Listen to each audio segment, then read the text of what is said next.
Hello दोस्तों, तो आज मैं आप लोगों के लिए लेकर आई हूँ एक बहुत ही दुष्ट बुजुर्ग को एम्प्लॉय की कहानी, जो अपनी बेटी से भी छोटी उम्र की महिला जो उसके साथ काम करती थी उसको किस तरीके से परेशान करता था, यहाँ तक कि उसकी फाइलें छुपा देता था, चोरी कर ले जाता था।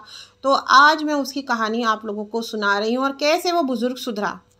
तो दोस्तों, मेरी ये सत्य घटना है। मेरी फ्रेंड एक ऑफिस में काम करती थी, जहाँ पर कि वो पर्सनल डिपार्टमेंट में काम करती थी। और वहाँ पर्सनल डिपार्टमेंट में आप लोग जानते हैं बहुत सारी फाइलें रहती हैं।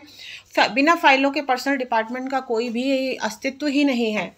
और साथ में उसको एडिशनल रिस्पॉन्सिबिलिटी दे रखी थी, क्योंकि वहाँ बुजुर्गों की मोनोपोली चलती थी। तो वो लोग लेस एजुकेटेड होकर भी, जो लड़की हाईली एजुकेटेड और एक्सपीरियंस थी, उनसे कहीं ज़्यादा स्किल्ड भी थी और पोस्ट में भी उन्हीं के बराबर थी और कईयों से तो ऊपर भी थी।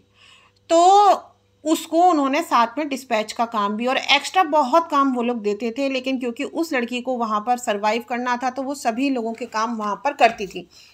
तो दोस्तों, कहानी शुरू होती है इस तरीके से कि उस बुजुर्ग का रिटायरमेंट के बाद, यहाँ तक कि ये दोबारा जो है सेकंड पारी थी, उसने संविदा पर काम करना शुरू किया। और बहुत ही बेईमान व्यक्ति और बहुत ही चोर किस्म का व्यक्ति था वो।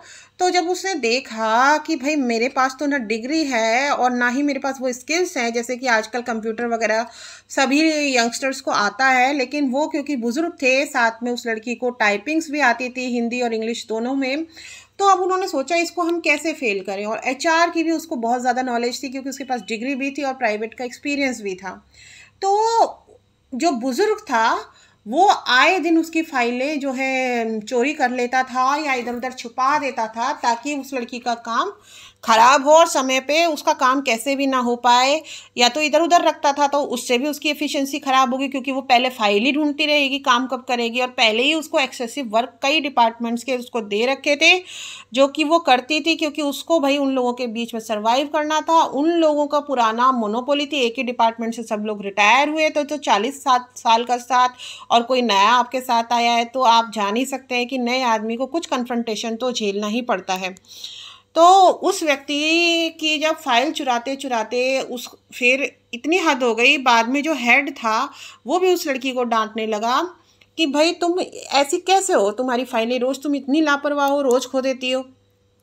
अब वो लड़की क्योंकि कई जगह के काम करती थी, कई डिपार्टमेंट्स में, कई ऑफिसेस में उसको बैठना होता था, तो एक जगह बैठ के अपनी फाइल देख भी नहीं पाती थी। और चोर को तो मिल जाता था मौका।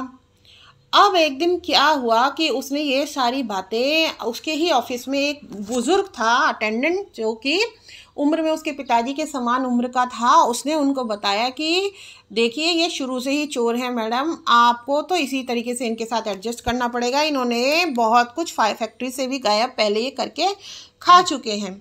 अब उसने भी यही कहा कि भगवान ही इनका हिसाब करेगा। और फिर उसी दिन वो लड़की गई और मेरी फ्रेंड शिव मंदिर में गई और भगवान भोलेनाथ के आगे दुखी होने लगी। तो क्या होता है दोस्तों कि जो उसकी जो फाइल थी, पता नहीं किस तरीके से, दोस्तों मुझे ये समझ नहीं आता, उस बुजुर्ग की केवल एक फाइल गायब हो गई।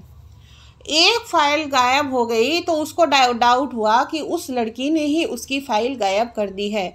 अब ये नहीं पता दोस्तों कि वो फाइल कैसे गायब हुई। वो आदमी तुरंत उसके उसके ऑफिस में आया चेक करने के लिए, जो अलग उसका पर्सनल केबिन था, क्योंकि वो खुद चोर था तो वो सोचता था इसने भी ऐसे ही की होगी, मगर उस लड़की ने तो चोरी की ही नहीं थी।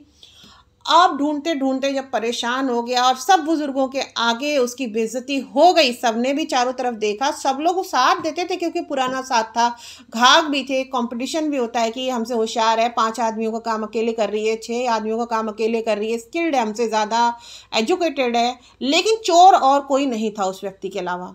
तो उस आदमी ने जैसे को तैसा, आप कह सकते हैं, उस दिन से फाइल चोरी करनी भूल छोड़ दी।